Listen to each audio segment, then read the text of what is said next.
Hi, welcome to our webinar. I'm Eve Ashworth, one of the founders and CEO of Ashworth Creative, a marketing agency based out the Hudson Valley, New York.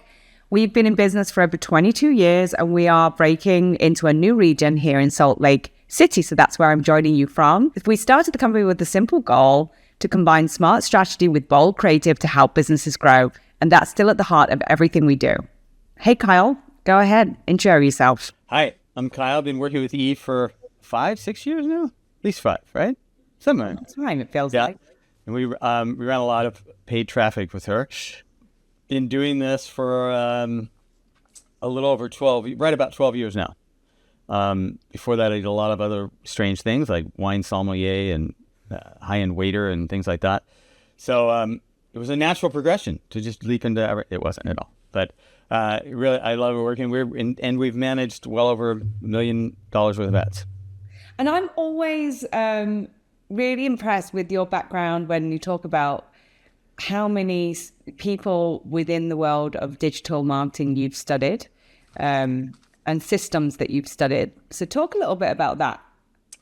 Well, I was lucky enough to have a father that kind of forced me into athletics. And he just said, listen, you got to go where the people are the best at what they do and give them what they want. If it's more money, just give them and so you can learn, don't take conventional wisdom. And that kind of really guided my life. And it helped me become an All-American swimmer and a bunch of other things by following that system. So when I needed to get out of the wine business, and I found that I really liked this idea of advertising, I went and paid a fortune, literally well over $250,000 to learn from the best people. I've studied with 3 out of the 4 top performing copywriters in the world right now. The guys that have made, I think 4 of them made $1 billion by writing words. And those are the people I've studied. 3 of them I've studied with directly. Great. Awesome. And just to tell you a little bit about our marketing agency, Ashworth Creative, we have a belief that strong creative drives strong results and also develop strong systems. And that's what we're going to talk about today, whether it's working on branding and design, website strategy and development, integrated advertising campaigns, digital and content marketing, so SEO or paid lead generation campaigns, video production, storytelling, communications, and strategy. We craft impactful work that maximizes budgets, builds trust and credibility, and drives real engagement, leads, and sales. We're professional, collaborative, and lovely as it can be, ego-free, and focused on what works and how to make it work even better. All right, so we're going to head right into our short little seminar today. We're going to talk about the challenges that most people have in the systems of building a paid social media campaign. And sometimes people don't have an ad problem, they have a conversion system problem. We've seen that in all the work that we've done together. Yeah.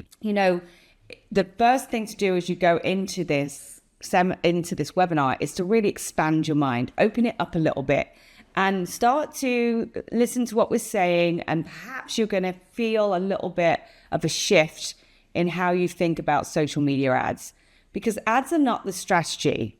Ads are your traffic source. Websites and branding are not decoration. They're trust and conversion infrastructure, and leads do not become revenue without a follow-up system. So we're going to talk about all of that today.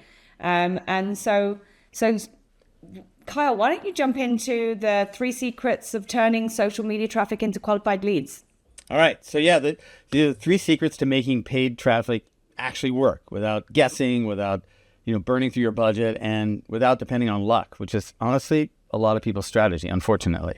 So the first idea, the first kind of secret that we're going to talk about is that the platform is not the problem. The message mismatch is.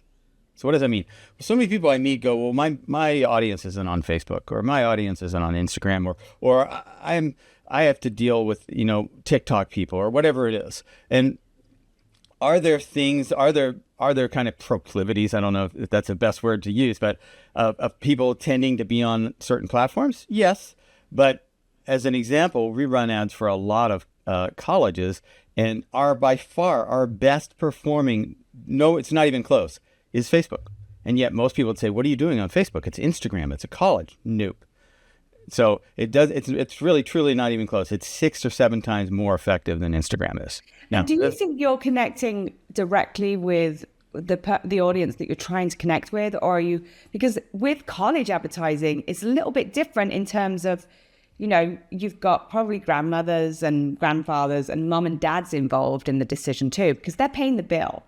that's really what's key about all this is you don't know, right? That's the thing. And so we make these decisions, or somebody tells us that, oh, this is the way it is, but that's not always true.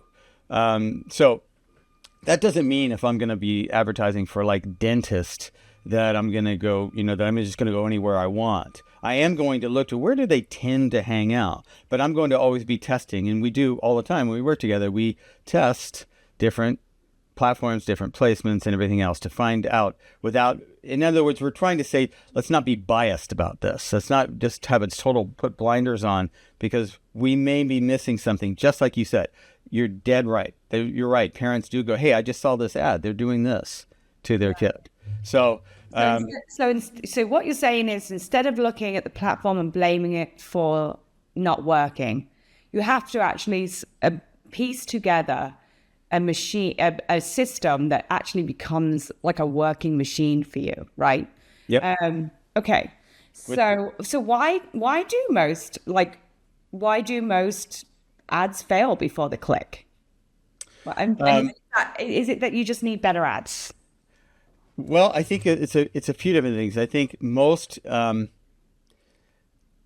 I'll tell the quick story here about the origin of advertising. So, back in the early 1900s, about 1905, there was a man who ran the biggest ad agency, I believe, in the world at the time. But he was really frustrated because he could not explain what advertising really was. He couldn't explain it to the clients, couldn't explain it to people he was training. So he knew he was doing so well, but he knew that unless he could actually start to articulate, to actually tell people what this was, they wouldn't understand it. So he and his guys racked their brain, and they put the word out, and no one could come up with this idea. So they're literally racking their brains. They can't figure this out. And all of a sudden, a message comes up from the saloon that's downstairs where they're about to go to have a drink to forget all this. And this message comes up, and this guy says, I know you don't know what advertising is. I do. Invite me upstairs, and I'll tell you. And the owner of the company goes, this guy's forget him. But Albert Lasker, who became one of the wealthiest advertisers ever, who was a young kid at the time, about 24, said, invite him up. Let's see what he has to say. So this guy comes up. He's massive. He's this Canadian Mountie. And he says, advertising is salesmanship in print. And that has been my guiding force about advertising. It's salesmanship in print, because it not only talks of what you should be doing and saying in your advertising, it also kind of articulates all the different things that people tell you, like, oh, your ads can be short. Oh, we're running a campaign right now where the ad that's doing the best, it's 4 times as effective, is literally 4 times longer than any of the other ads. So you wouldn't. So when you're out there doing networking, you wouldn't stand. And I wouldn't stand and meet you, Kyle, and tell you everything about my life within the first 5 minutes of us meeting, right? So let's hope not. Right? Like, you would think I was really odd. And so that's, I think, the crux of the story here is that advertising needs to be broken into simple pieces that people can ingest. So it's like the ad is supposed to create attention. The landing page is supposed to convert attention into belief, and the follow-up system is supposed to convert belief into action. And that takes time. Yeah, absolutely. You are not going to convert somebody through a Facebook or an Instagram, or whether you want to call it a Meta ad whatsoever, right? It's that first touch point. And so I think when we talk about a system, it's building a system that over time allows people to come to you and start to, and maybe even take action, maybe set up an appointment with you, maybe come in to your office and get to know you a bit more. But that's what advertising is. Right. And it is very similar. I mean, so many people have said this, but it's always true, is it's very similar to dating, right? It's very similar to dating. So when I just said about that long ad, that sounds like I'm contradicting what I'm saying, but it's not really, because in this case, that ad is telling a story. And if somebody told you a charming story that you thought, oh, that guy's really fun, that would not necessarily be a bad thing, right? It'd be very different than what you're saying, which is like, by the way, I live in my mom's basement. I'm 50 years old, blah, blah, blah, blah, blah, right? You'd be like, I'm out of here. It's too much information. And it's not selling me, right? It's doing the opposite. Right. But if I didn't tell you much about me and told you this really funny, charming, long story, you might be like, oh, that's kind of fun. Right. So it's the same idea. Yes. So it sounds contradictory. It's not, because what I was talking about, long copy or a long advertising copy, because of the specific thing that we're trying to do in that campaign, it's working. But that doesn't mean we're telling everybody everything like you were saying. So when we launch a campaign, we launch multiple ad sets. We don't just launch one. And we do that because oftentimes people will come to us and say, new clients will come in and they'll say, we tried paid social, it doesn't work. And oftentimes what we're seeing is that before the click, the message doesn't really match the buyer. So people are not really clicking. So let's talk a little bit about Meta and how it's different to Google Ads, where there's an intention. People are searching for your services, whereas with Meta, people are not necessarily searching for you, but they're reminded of you when they see you in the scrolls. Talk a little bit about that. Yeah, I mean, early on, somebody told me that the difference of Google, and they said, there's intent there. And that's also true on YouTube. There's intent. There's a reason why Google bought YouTube. There's maybe not as much intent, but you don't know. But they are definitely on that platform. YouTube is actually a search engine. That's really the best way to think about it. So they're on that platform looking for information about something, right? How to fix it, how to do this, or what kind of thing should I buy? So there's what we call intent. On the other platform, they're passive, right? They're catching up with their family. They're looking at what their ex-girlfriend's doing, whatever they're doing. But they're not looking for you, because that's not what people do. And so your ads need to be more what we call interruptive, right? Just like the old television ads were interruptive. Almost no one watched TV for the commercials. They watched TV for the shows. They had to put up with the commercials, particularly back before the 90s, where you couldn't fast forward.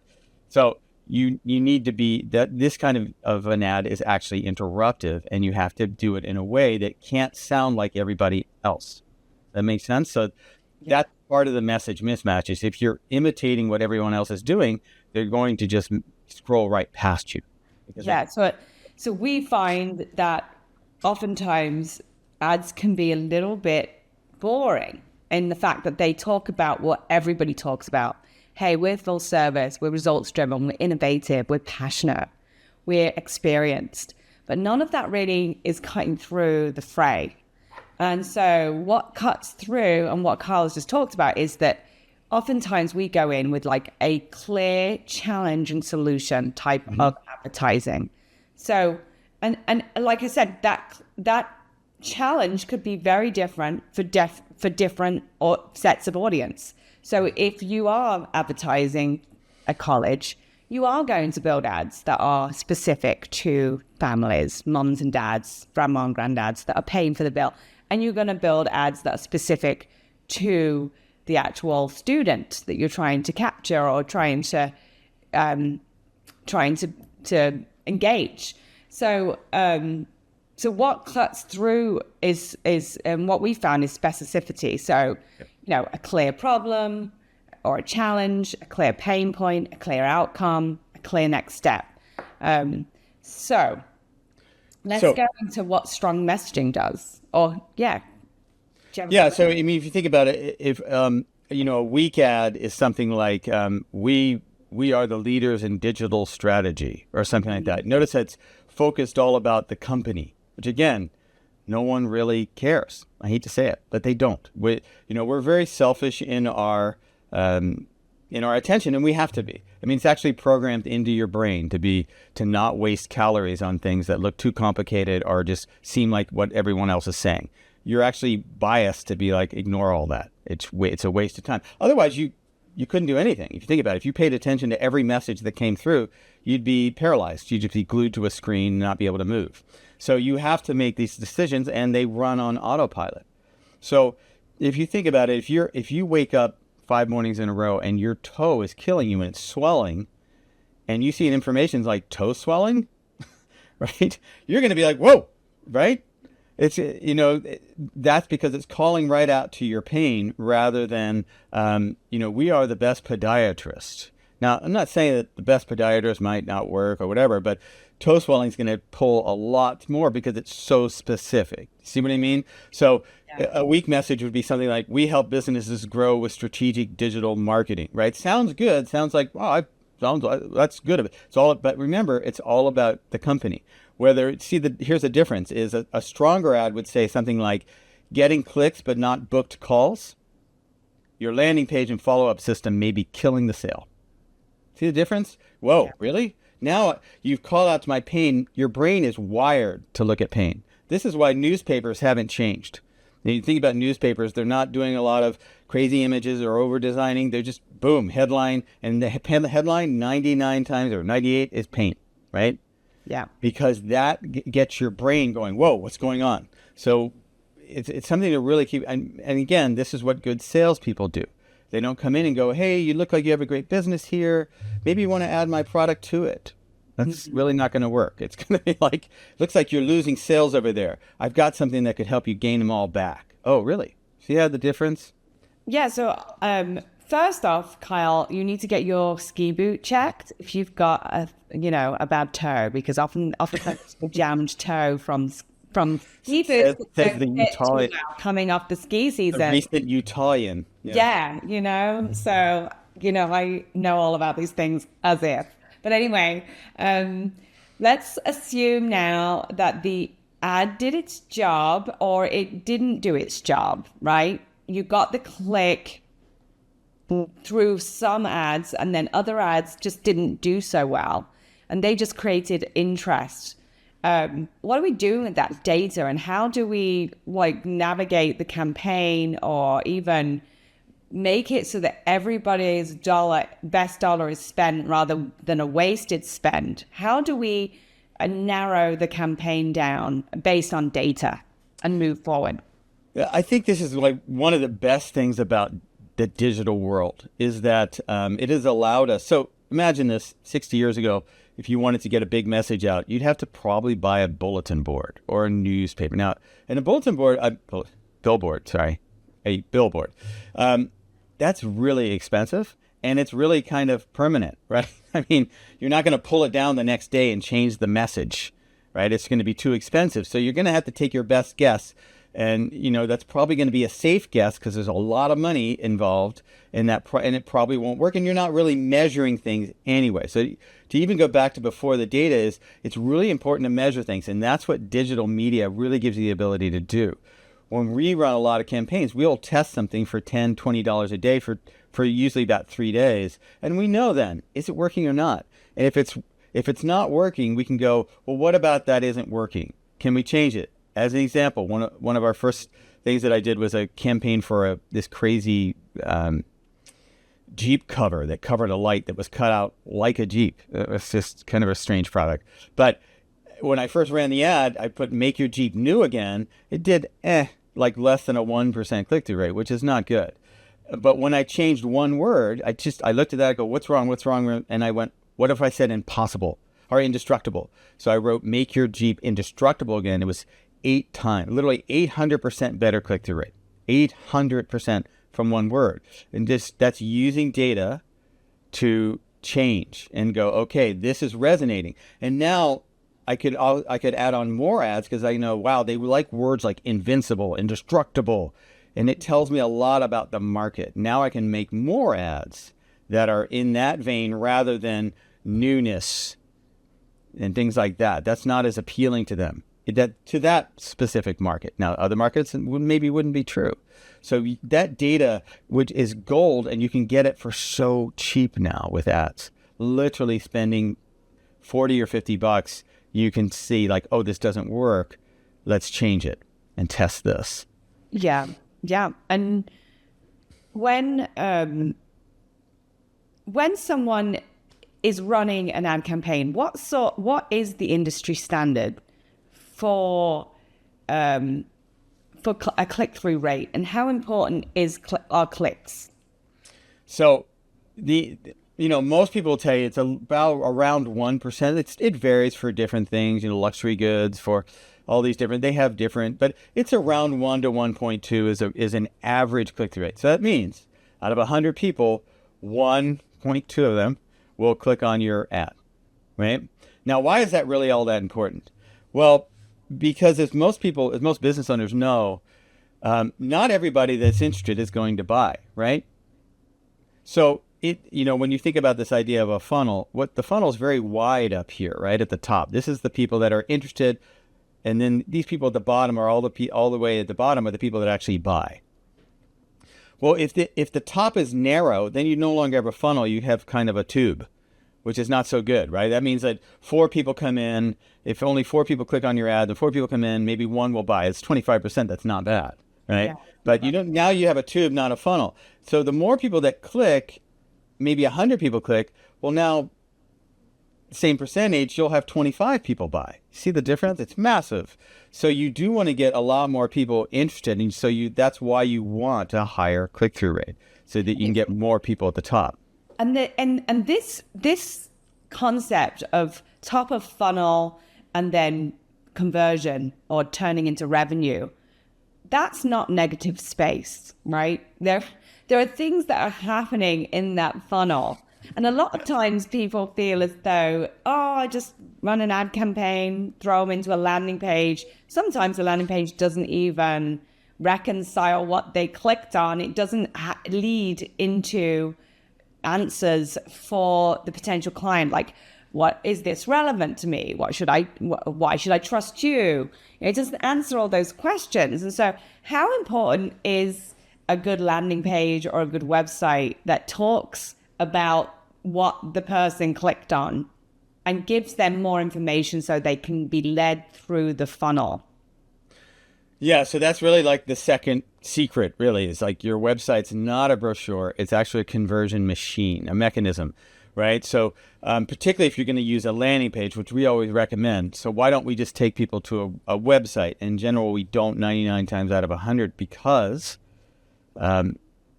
there's so many things to do on that website. And remember that when people are getting interested, just like in dating, you start to go, ooh, I get some butterflies. Wow, this is interesting. You get a little scared, right? This is like you start to go, and maybe you start to look for the door or whatever, but you're not going to go, oh, I'm going to hang here where it's uncomfortable and I'm feeling this strange feeling, right? So it's very similar when somebody goes to your website, when somebody clicks on your ad and goes to another page. They're trusting you enough to click off the platform.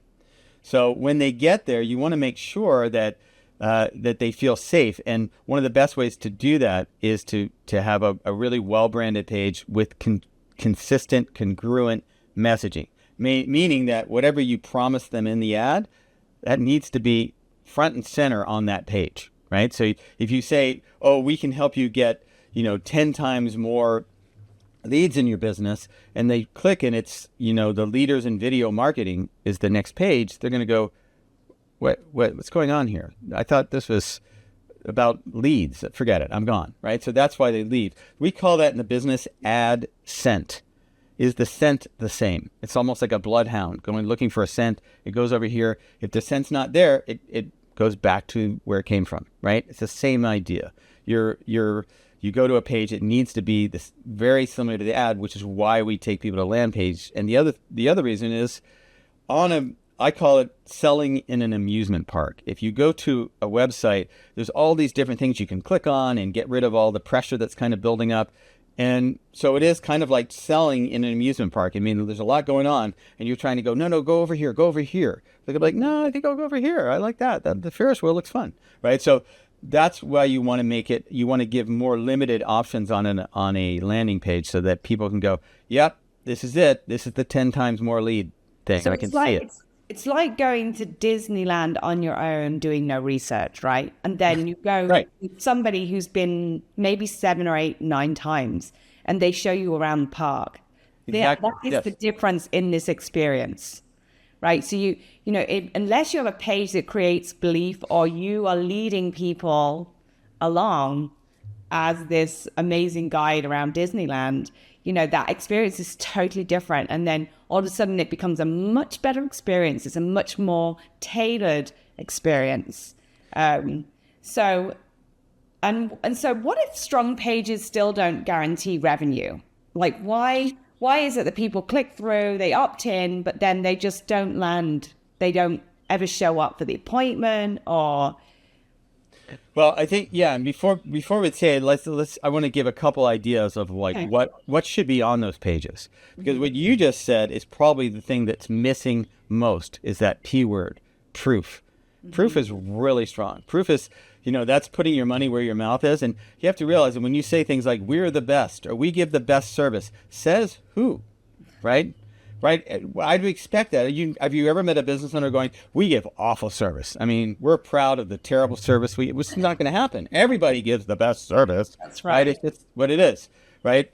Or we're okay. We're middling. No, everybody's going to say that. So we expect that.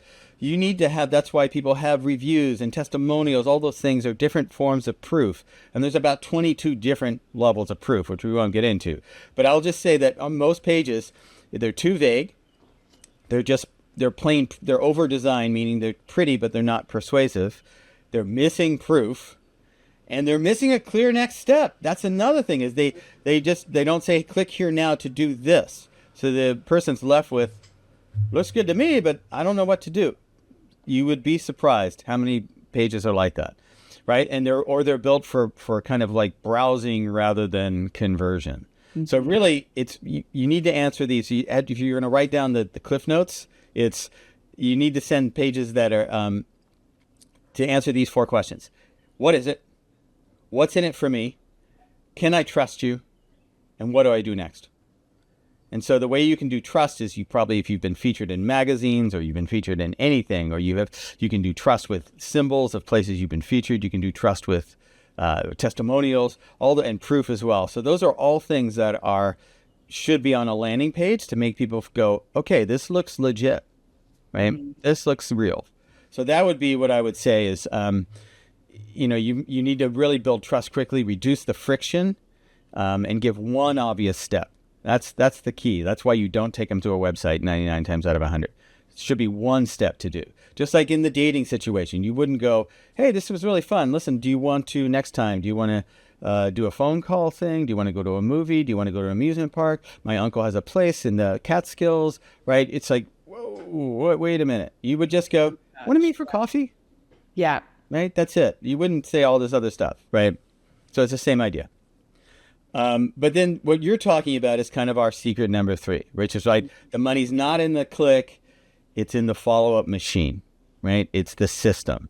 That this is really where I would say over 90% of businesses fall down on this. I've never met a business that, maybe one, that has just dialed this in. We worked each season, each summer, sometimes in the fall as well as the spring into the summer, we would work 3 years. We worked 3 years consecutively with a college to bring in leads for a specific program that New York State was really interested in building interest around and generating leads around because there was some things happening in that industry. And so we were really trying to drive leads into their system, and we went gangbusters. Like the last campaign that we ran last summer was fantastic, and I think we were getting click-through rates really high. We were getting tons of leads, filling the classes. And I remember we got on the phone with the client 3 weeks or so after we started to run the campaign, and our client was like, "Oh yeah, we've reached out to maybe 20% of the leads," and that was, that can be problematic. So, and it is problematic because oftentimes, let's talk about how people who click on an ad and then they feel as though they've put the lead in, and then they've done it like maybe 2:00 in the morning, and they've totally forgotten by the time someone calls back, even by 9 a.m. when someone comes into the office. But let's say now it's been 3 weeks, like in this case. Now, all of those leads are pretty much cold now. Absolutely. Yeah. Right. And fortunately, we did fill the classes in this case because we really did have to educate client around, even though we had to re-educate them about how we needed to be in touch with, in terms of a meta lead, they can often go cold within 5 minutes, maybe 20 minutes, but certainly in 3 weeks, they're definitely cold. So really, it's in the follow-up too, and that's where we talk about building a machine. So let's talk a little bit about that. Again, like advise clients, sometimes they leads are bad from Meta, And the truth is sometimes they are, sometimes it's a bot, but pretty much rare, almost, really much less than you would ever dream that would happen. It's usually that you're not following up fast enough, or you're not following up in a way that is tested, proven. Like we recommend it in that case that they have scripts. We actually wrote scripts for them. Mm-hmm. And instead of trying to do things off the cuff, because most people, if they're not trained in sales and they're just following up and the person goes, yeah, I didn't do that. They go, okay, sorry to bother you, click. Right. So they don't go, well, is your name this? Is your phone number? Huh?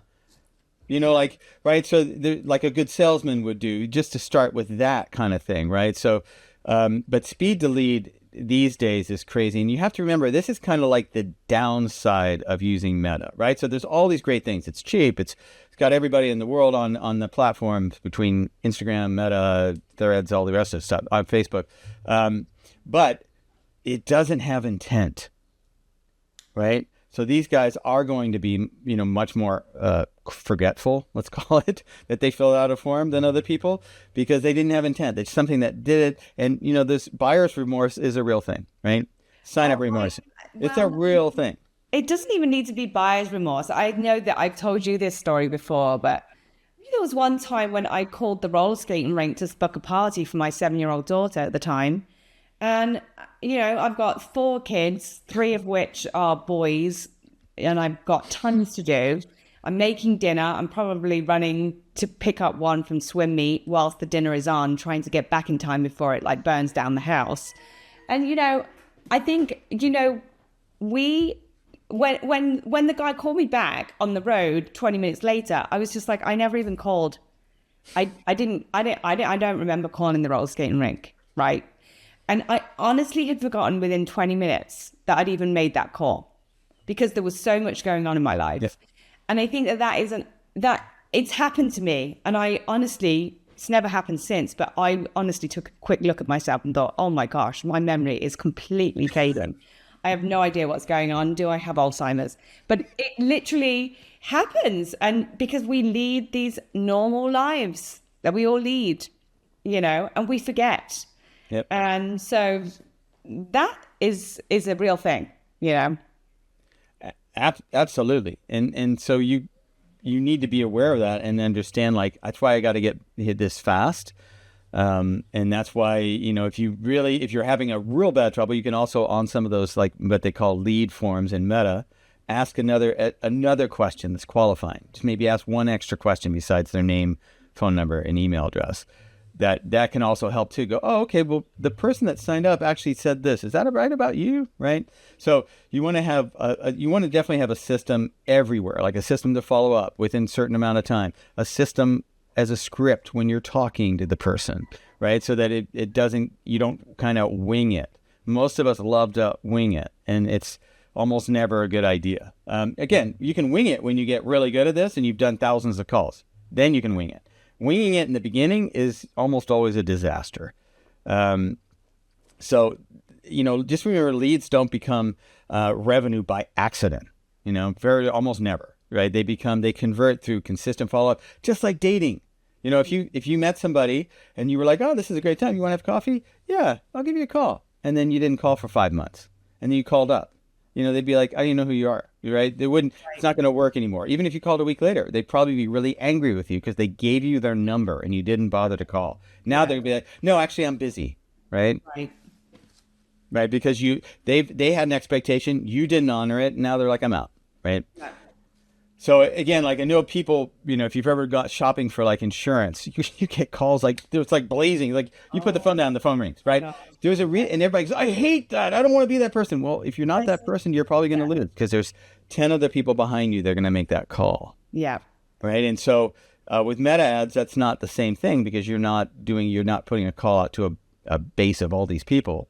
But still, you need to be very quick and very thorough and have a good tested script behind what you're doing. Yeah. So from the standards that we all live by, for our own standard, it's obvious me saying that leads don't become revenue by accident, right? This is not an accidental thing. And if a follow-up system is not in place, you're wasting your ad spend because ultimately you're getting back too late to someone who's gone cold. Yeah, So absolutely. So I think that we've fixed that in the fact that we've now built a whole system for many clients around a platform called Go High Level. And so how does Go High Level help with meta ads? Well, even YouTube or LinkedIn, how does that help? Well, it builds a system around. It connects very well with all these different systems, so it has a really good integration with a lot of these systems. And what can happen is the minute, and this is one of these weird things, but a lot of people will sign up for things after midnight and before 6 a.m. It's a very big time. Even for like colleges and stuff, you'll see overnight, I'll wake up and be like, oh, 6 people signed up. Because that's the time where they're stressing. They can't sleep and they're like, what am I going to do about this? What am I going to do? So if your ad shows up and they sign up, you have to think about it. They sign up at 2 a.m. and you get up at 9. Well, 7 hours has passed, right? And they've had other opportunities, other people, because the one thing about the algorithm is once Meta knows that you're interested in a new car, if you've ever had this happen, you get all kinds of car ads, right? Mm-hmm. So if they know, they're interested in the college, you're going to start getting college certificate ads from that 2 o'clock on. So it's not just that you waited too long. You're also now no longer at the front of the line. There's other people that maybe with better ads even that are reaching out to them. So one of the things that High Level does is immediately it will send them a text and we'll send them an email and get them started. And then start interacting with them and say like, hey, if you have a question, reply back here. Or by the way, watch this video and you'll see how we do this, or watch what person in your exact situation made it work for them, even though they had 2 kids and 4 jobs or whatever. They still got to go to school. So you can do a bunch of things like that before you can actually get a real person on the call, which keeps the conversation alive. Going back to the dating example, it's like, hey, you send them something. I thought about you because you said this the other night. Boom. something like that. Oh, without any pressure, you're just showing them helpful stuff. So it's not creepy, but it's keeping the connection alive, right? So that's what it's so good at. And does this work for every industry? Would you say that, every industry could build an acquisition system out of a meta ad campaign? I mean, there are some things that, might be a little tougher. There are things that you don't need you need, and they require a little bit. So something like, as an example, a funeral home director, right? That might be a little more difficult to pull off. Not that it can't be done. That I would, same thing with lawyers. Like lawyers would be really smart to do a lot of content and paid content, solving problems. So they're building up a brand for when you need them, and then advertise. By the way, we do this. So that there's a way on Meta that if you watch content or read a lot of content, that you can put ads in front of those people who've consumed it. That would be a really good thing too, right? So, but those people would maybe better off starting with a Google ad campaign, because that's people searching for funeral homes near me, lawyers near me, accident lawyer, something, or YouTube or these kinds of things. So it would be a nice mix with adding more of the intent, because things like that, or like a plumbing leak at 3 a.m., you're probably not going to go to Meta. You're probably going to search like, what do I do about this plumbing leak right now, right? So those ads. So in that case, I would say let's spend more money there, 80% of the budget over there, right? And so, but what you're saying is there are regulated industries, which everybody knows if they're in an industry that's regulated or not. But when it comes to like hiring ads, they are regulated, correct? Yeah. So there are certain things on Meta that are regulated. And when Real estate, hiring, finance, yeah, finance. Yeah, finance, legal. So those, we know all about regulated industries and can give you a plan dependent on what industry you're in. And most of the regulation is actually around targeting for those industries, right? Yeah. You're not allowed to target, what they're saying is discriminate by age, by income. Back before 2018, you could go, I want to advertise this property to people who make over $1 million a year, or, and again, the data wasn't totally solid on that either. So, but the thing that people don't realize about targeting nowadays is it actually is less important than was ever in the past. And the reason why, partly, is because a lot of people put what they call the Facebook pixel or the Meta pixel, which is a piece of code on a website, and it started tracking all this traffic of different people going, what websites they went to. So it gave Meta a tremendous amount of, and also Google has the same thing, tremendous amount of data to know, like these kinds of people tend to look for things like this. So targeting now, particularly on a local level, needs to be very light. One of the things that if you want to really burn your budget for no reason at all, it's over targeting people. I see that a lot. Like, I want you to target people that shop at Whole Foods and make over $600,000 a year in a local area. Well, first of all, it's going to be very small. Meta doesn't have all that data specifically about each person, so you want to let the algorithm does know. It'll go like, yeah, well, these people tend to shop here, so let's show them the ad. Yeah. Right? It's very quick. So targeting is less important probably than it's ever been on a local level, ever. There are a lot of times for colleges where we just run open targeting and the ads kill it because the messaging is right. Okay, great. You can see that we're talking about this acquisition system. We've got the message, which is the hook, the pain, and the promise, the pain point and the promise, the traffic, which is the ad strategy, the campaign execution, conversion, which is the landing page, the offer, the trust, the proof, the social proof. And then you've got this follow-up, which could be a CRM, like go high level, automated emails, nurture, could be voice AI, which is working really well these days, setting up for text and making sure that you text people in the follow-up. I'm getting hounded by by loan sharks, like nonstop.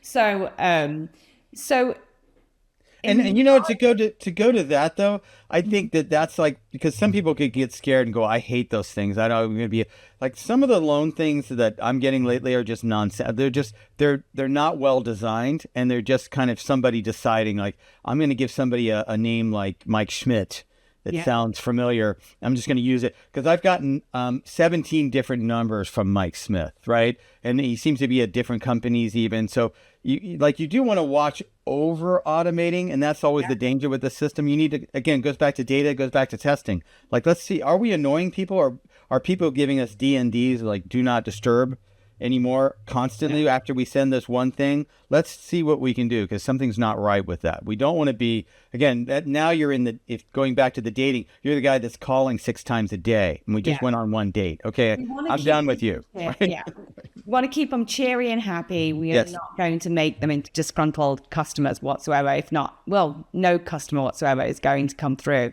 if you're going to hound them through text. So, but all these systems can be set up to touch lightly on follow-up and produce a system that actually works for you. So you can see how one is a thread. It's a thread of communication that doesn't just start and end with a social media ad, right? And so this is the framework that we use in terms of being being a lot of clients do come in, or new clients coming in are saying, we used social, it didn't really work for us, but perhaps there was an incomplete system. Perhaps the opportunities weren't qualified to begin with. That data that we are able to see into, we can monitor who are clicking on each ad. We can take this system and actually, because I feel like Meta is a cheap and cheerful platform, you essentially could take the data that you've produced now from this, not spending too much money on this platform, and use it in more expensive platforms like LinkedIn, YouTube, right? So that, and even Google paid ads. So there's a lot that you can learn by running a really great complete acquisition system within Meta. And the promise of it is, and what we've seen with our best clients is, like, eventually when the system really hums, it means that you can give Meta $1 and it can give you back $6, $5 in business, right? And if I had a machine, even if it gave you back $2, if I had a machine that every time you put $1 in and you got $2 back, how many dollars would you put in that machine? Right. And it becomes like there is no such thing as a budget anymore. And for the best clients that we have, they don't have a budget. It's as much as they want to spend because they know how much they're going to get back within a percentage point or two. So that's really the promise of this. That's the really, when you really dial this system in, that's what you have. You no longer have advertising as an expense. You have it as an investment for an ROI. They even call it ROAS, return on ad spend. And that's what Meta is built to do, believe it or not. It's not, a lot of people go, it's just there to take your money. They want you to win. They're doing everything they can to have you win. Believe it or not, I've been on this platform since 2012, and they want you to win. And they always have, because they know if they burn you, you'll never come back. You'll never spend another dime, right? So they're always saying, hey, why don't you try this? Hey, why don't you do this? Hey, this could help you, because they really do want you to win. Now, not everything they say is correct in my mind, but they do want you to win, because if they do, they know that eventually you can get to that point where you're giving them money and they're giving you multiples back. Exactly. So we're going to go into the client acquisition org.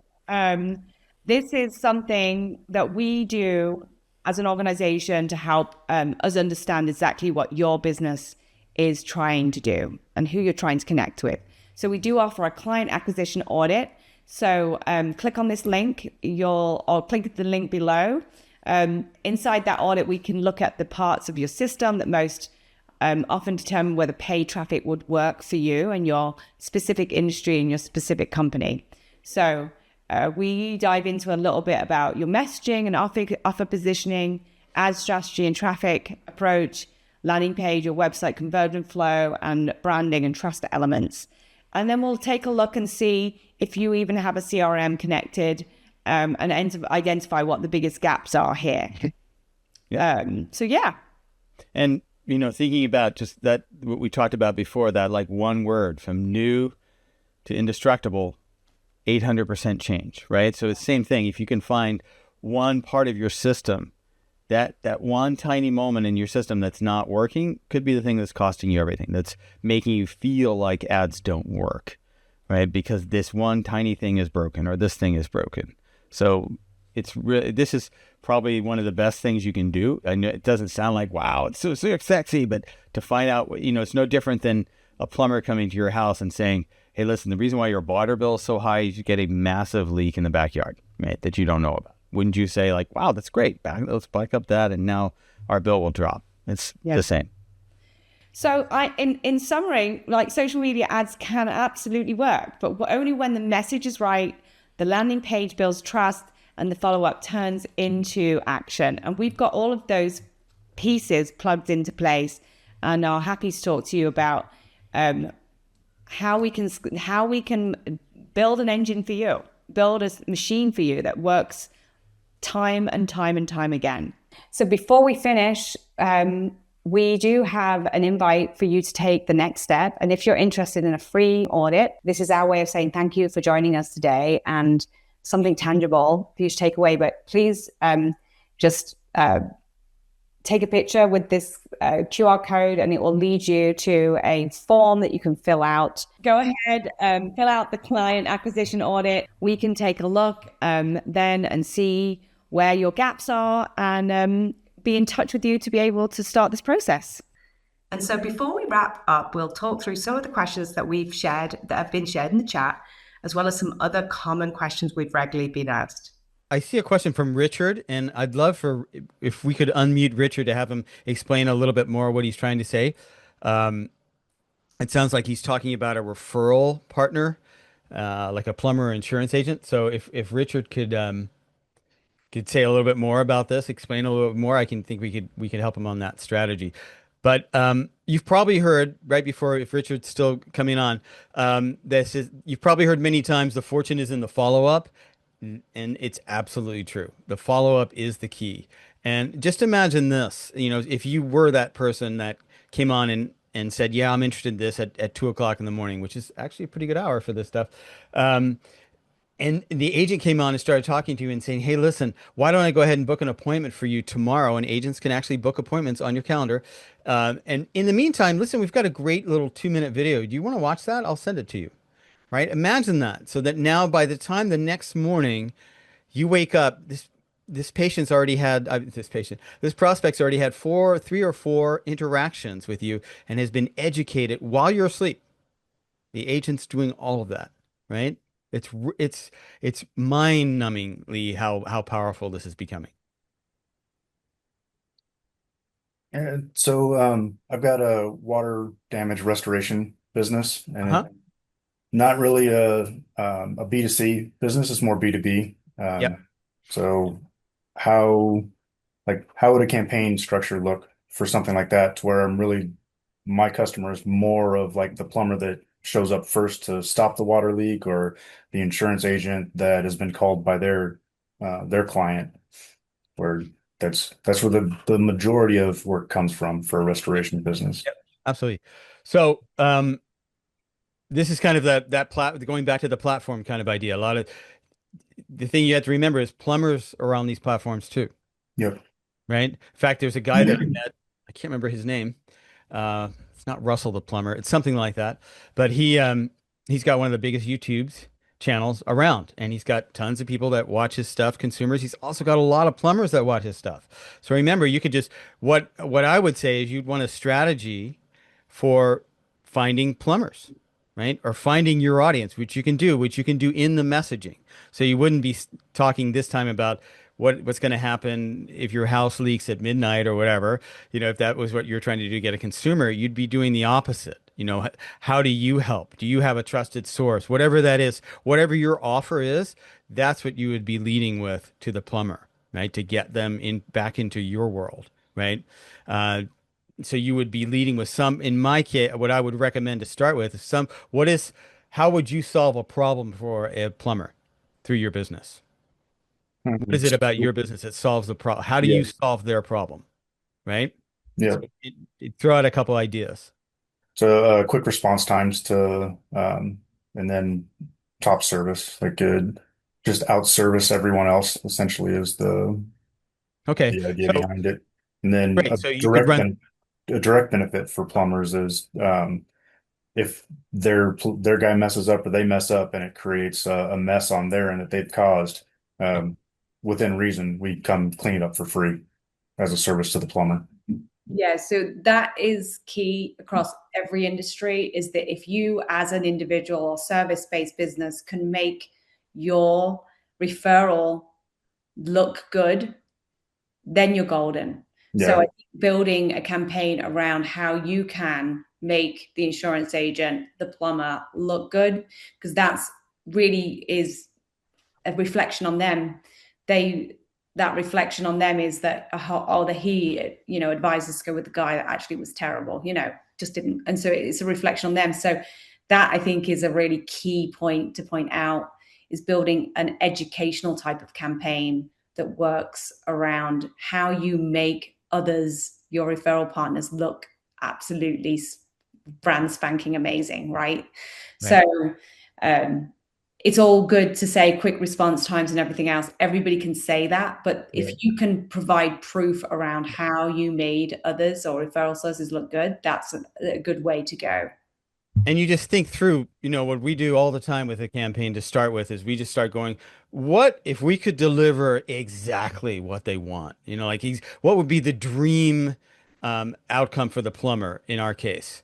Would it be, we pick up the phone immediately, never wait, no wait time? Would it be same day, whatever, like all these different, a list, and then see, can we deliver on these things?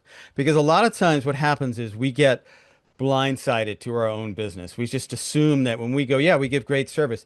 That doesn't really mean anything. But this Yeah. does. If I say, pick up, you'll never wait on a line more than 30 seconds. Someone or an agent will always be ready to answer. You'll be done the same day. If we're late, we'll pay. You had we'll pay you.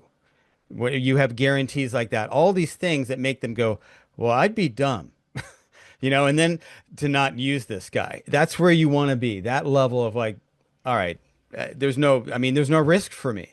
That's Yeah. where you want to be. So, and then the other way you can lead with it is think of all the pain. So that's what you're delivering. And then the other side is what is all the pain? Do they get bad reviews? Do they lose customers? Do, all these different things? And that's what your headline could be. Tired of getting, losing customers to lazy or, incompetent restoration specialist, Yeah. tired of getting hammered on your reviews when it's not even your fault. That's going to grab somebody's attention. So yeah, the difference is you could Yeah. lead with that, which we were just talking about, rather than saying, we're great. We've been here for Yeah. years, right? That's like, yeah, you and the other 10 guys that do it, right? But if you lead with that other thing, then your brain is wired. They can't help it. They're like, yeah, I did just get hammered on a review last week, like, so that's what I would say is it's really the same process. And remember that your client is there. The plumbers are on social media, they're on Yeah. all the channels, they're on TikTok, they're on everything. So, um, that's what I would say for you. Think in terms of what is the pain you're solving and dig deep into that pain. Like how does it show up in their lives? What is the Okay. picture? Is it, waking up and seeing they got a notice from Google saying you got a 1-star review? Ouch. Like is that the way you Yeah. want to start your day? And then think on the other side is what would be their dream outcome for you, for your business? Like, and how can you prove it being super specific? And you'll be great. You'll be Okay. cool. Thank you. You got it. All right. Any other questions? We have so a lot of time people say to us, one of the questions that we get all the time is like social media just didn't work for me in the past. I think we've answered that today but we get it all the time. Or we'll get clients that want us to plug into their process and their process is already broken. And so oftentimes, if we're going to put our name behind the work that we do have to be part of the entire ecosystem. So that is something to think through. Any other questions that have been dropped in the chat or contacted by our team? Another one that we You have. talk about algorithm changes and how they affect something that's running and how you plan for future campaigns. I can do that one. So the algorithm change. So we just had a big algorithm change a couple months ago called Andromeda. And what it really is they want a massive amount of creative. They no longer want, before we talked about billboards, they don't want that anymore. They don't want one ad, period. Now, the reason why they really want this, in my view, is that they want to start really being able to almost individualize ads.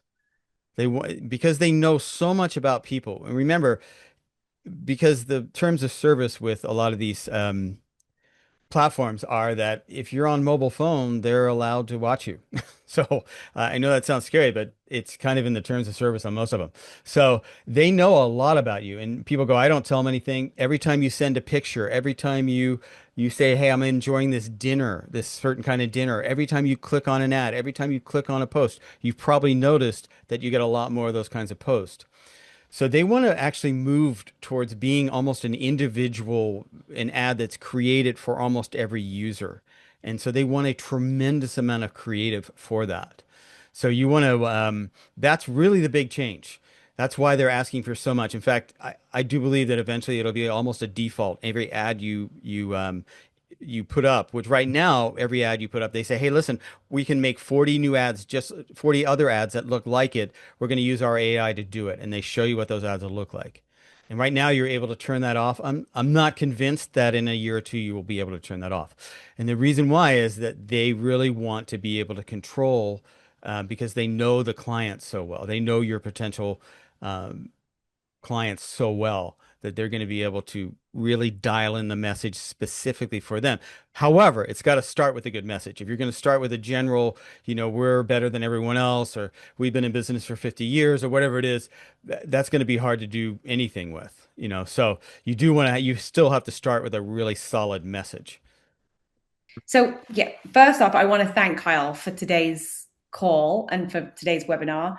If you have any questions to follow up with, please feel free to reach out to us. We are available to you at any time. So even if you don't want to, we're not precious about our work, as you can tell from this webinar. We want to educate people around many topics to do with marketing. And so if you, for example, have a question, want to reach out to us, let us know. We can talk and shoot the breeze.